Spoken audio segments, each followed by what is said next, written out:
Today, we're going to talk about something that felt like a digital earthquake.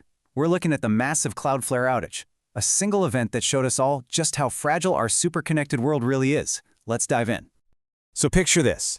1 minute, everything's fine. The next, huge parts of the internet just blink out of existence. We're talking major websites and services that suddenly vanished. A single point of failure sent shockwaves through airlines, banks, online stores, you name it. For millions of people, a huge chunk of the web was just gone. And what we saw happen was this classic domino effect. This wasn't a bunch of separate problems. Nope, it was one single domino inside one company that tipped over thousands and thousands of others all across the globe. So what was the culprit? Well, it looks like it all started with an internal configuration change that just went sideways. Basically, a simple update inside Cloudflare got pushed out incorrectly across their massive global network. And as you can see from this timeline, the whole collapse happened terrifyingly fast. This one error made the internet's address book, its routing and DNS tables, get all scrambled up, and the result? A worldwide outage where the security gates basically slammed shut on everybody. Which, of course, leads to the big question. How could one tiny, local issue cause such a massive, worldwide mess? The answer is all about the huge role that Cloudflare plays on the modern internet, and has become a single point of failure on a truly epic scale. See, for a ton of companies, Cloudflare isn't just some background service. It's more like the internet's central nervous system. It handles the phone book that tells your browser where to go. It acts like a security guard, blocking attacks with its firewall. It even checks employee logins and fights off bad bots.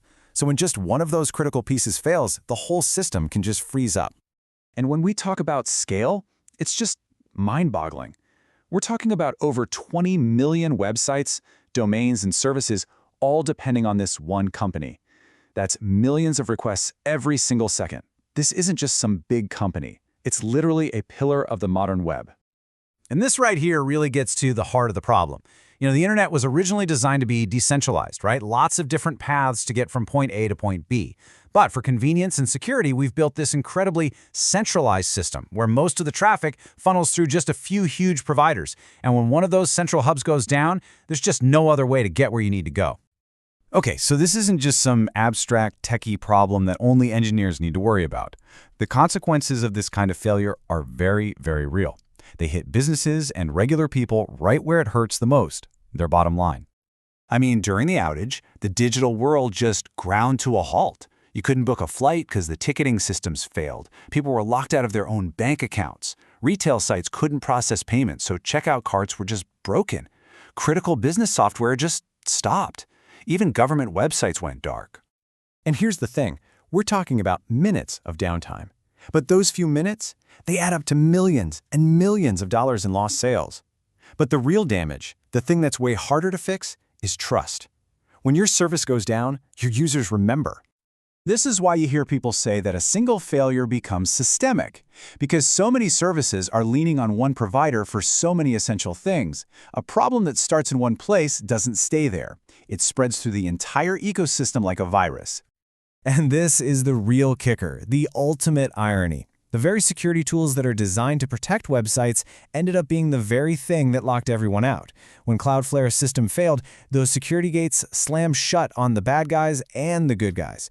It's a pretty stark reminder of that tricky balance between security and just being able to get in.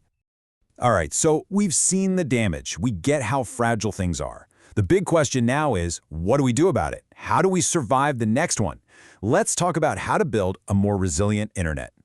For any engineers watching, this is your immediate checklist. First, you gotta go look at your DNS settings, how long your site's address stays cached. If it's too long, you can't switch to a backup fast enough. Next, you need to double check that your automatic failover systems actually, work. And please, make sure your monitoring alerts tell you there's a problem now, not an hour from now. But on a bigger strategic level, here are the 5 things every organization should be doing.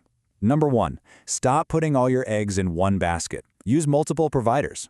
Number 2, test your backup plans. Don't just assume they work. 3, have your critical stuff available from more than one place. 4, always have a backdoor, a direct way to get to your servers in an emergency. And finally, and this is probably the most important one, practice for this exact scenario. Run drills that pretend your main provider has just disappeared. In the end, This whole thing was way more than just a bad day for the internet. It was a serious wake-up call, one that forces us to look at some pretty uncomfortable truths about the digital world we've built. And it all really boils down to this single idea.